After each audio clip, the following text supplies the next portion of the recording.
En 1876, Gabriel Monod et Gustave Fagniès, deux historiens français, fondent la revue Historique. Inspirée du modèle universitaire allemand, elle ne se réclame d'aucune doctrine. Devenue populaire, elle est à l'origine de l'école méthodique, un courant de pensée dont les principes majeurs sont exposés dans le manifeste de Monod et Fagniès. D'un point de vue méthodologique, l'école méthodique cherche à atteindre l'objectivité absolue. Faisant usage de techniques rigoureuses concernant l'inventaire des sources, les méthodistes cherchent à déconstruire le travail de l'historien par un travail critique, qui lui-même se décompose en une double critique de la source, à la fois interne et externe. Si le manifeste a acté la création de la revue, Charles Seignobos et Charles-Victor Langlois, en publiant l'introduction aux études historiques, fondent l'école méthodique, avec comme texte de référence cette fameuse introduction. Dans cet épisode, nous pouvons nous demander comment, entre 1929 et 1939, l'école des Annales et sa première génération d'historiens a transformé la recherche historique en prenant à contre-pied méthodologiquement l'école méthodique. Bien le bonjour à toutes et tous, quel plaisir de vous retrouver pour votre émission du mercredi. Aujourd'hui, nous allons parler de l'école des Annales, cette revue née en 1929 et créée par Lucien Febvre et Marc Bloch. Vous avez peut-être remarqué un petit changement au niveau du visuel. En effet, j'ai décidé d'adopter un nouveau format, si je puis dire.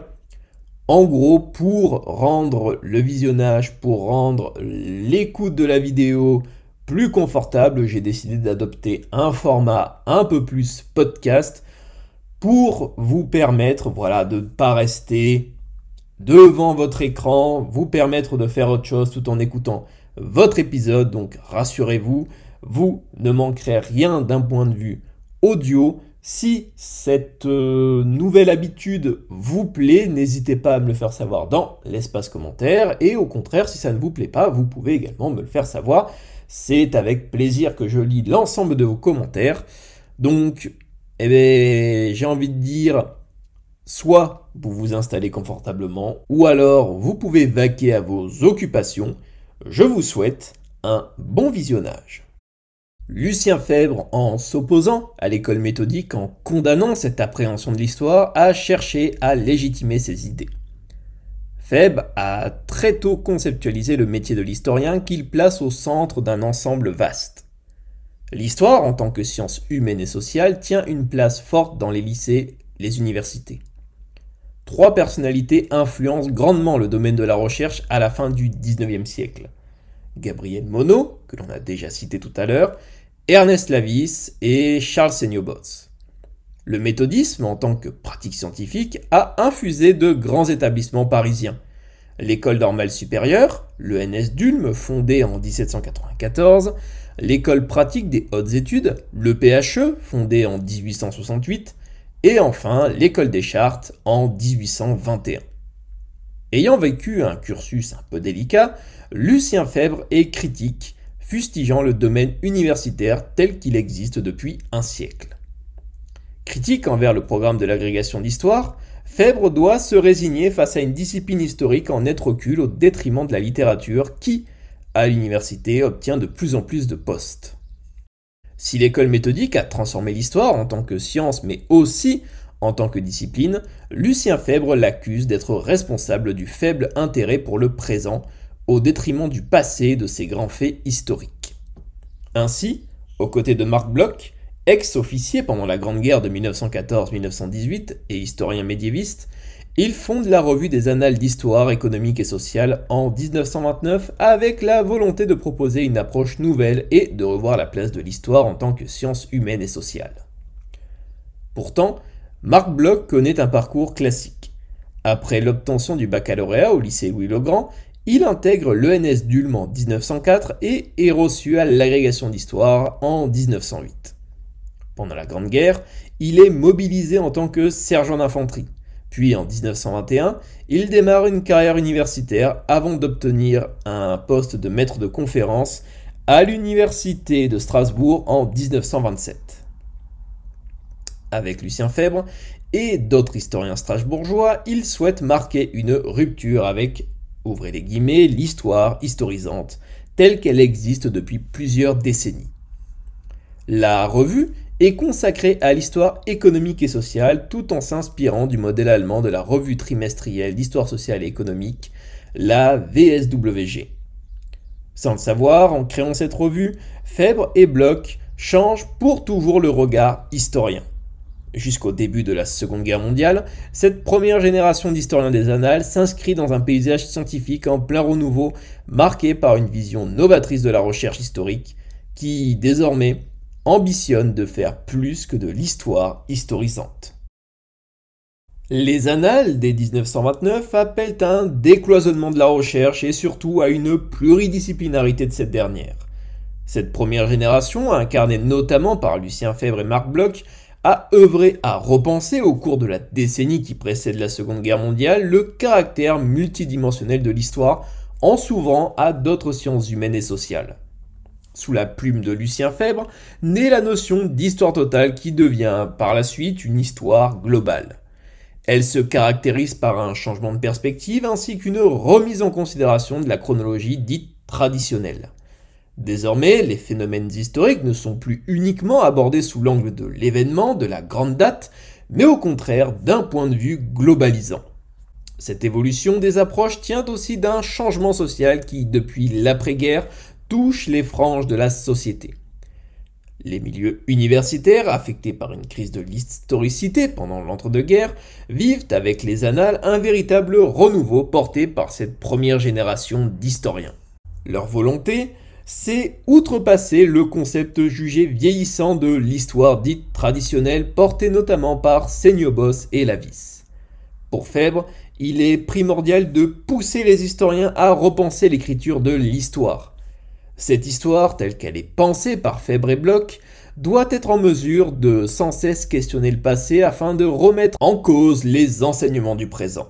Cette première génération des annales est très clairement portée par Lucien Febvre et Marc Bloch avec, en moyenne, plus de 50% des articles de la revue publiés entre 1929 et 1939. Mais d'autres historiens comme Gabriel Lebras, spécialiste de sociologie religieuse, ou encore Albert de Mongeon, agrégé d'histoire, Henri Hauser, historien spécialiste d'histoire économique, participent à la rédaction de la revue dans cette première génération. Ainsi, pendant une décennie, les annales se donnent pour objectif de tirer l'histoire hors de son, ouvrez les guillemets, immobilisme académique. Donc, pour y parvenir, il faut multiplier les sources et surtout les croiser avec d'autres pour ainsi parvenir à une pluridisciplinarité et être en mesure de mobiliser d'autres sciences, d'autres domaines de spécialité avec la rigueur méthodologique que cela importe. Par conséquent, la revue a cherché à s'extirper des traditionnels aspects politiques, militaires ou diplomatiques de l'histoire, omniprésents du temps de l'école méthodique. On dit école des annales, mais en réalité c'est un sujet un peu plus complexe. En effet, dans un premier temps, le sociologue Robert Leroux a montré dans son Histoire et sociologie en France que la date de 1929 apparaît plus en réalité davantage comme une consécration, un aboutissement qu'un commencement. Car Lucien Febvre et Marc Bloch s'inspirent en partie de l'école durkheimienne, mais aussi de la communication donnée en 1923 par l'historien belge Henri Pirenne sur la méthode comparative en histoire. Par ailleurs, Febvre et Bloch, grand admirateur des travaux de Pirenne, pensaient un temps à lui donner la direction de la revue. Il est aussi important de rappeler qu'au départ, les annales ne sont pas pensées comme une école, mais comme une myriade d'auteurs qui œuvrent pour mettre fin à la crise de l'historicité. Le concept même d'une école des annales est en réalité né a posteriori avec les générations suivantes, comme celle de Fernand Braudel ou encore d'Ernest Labrousse qui, dans la tradition de la revue, participent à rédiger une histoire globalisante mêlant social, économie, histoire des mentalités, etc. Mais quoi qu'il en soit, avec les annales, des aspects désormais sociaux figurent au premier plan de la recherche historique, ce qui, entre 1929 et 1939, avant donc le début de la Seconde Guerre mondiale, participe à un véritable renouvellement historiographique. J'espère que cet épisode vous a plu. J'espère également que ce nouveau format, donc un format plus audio, plus podcast, vous plaît. Si c'est le cas, n'hésitez pas à me le faire savoir dans l'espace commentaire. C'est avec plaisir que j'échangerai avec vous. Vous pouvez retrouver en barre de description, comme d'habitude, les réseaux sociaux, @bazarhistorique, mais également, je le précise pas toujours, mais il faut que je le fasse plus souvent, la bibliographie, donc les différents articles ou chapitres d'ouvrages que j'ai pu utiliser pour la réalisation de cet épisode.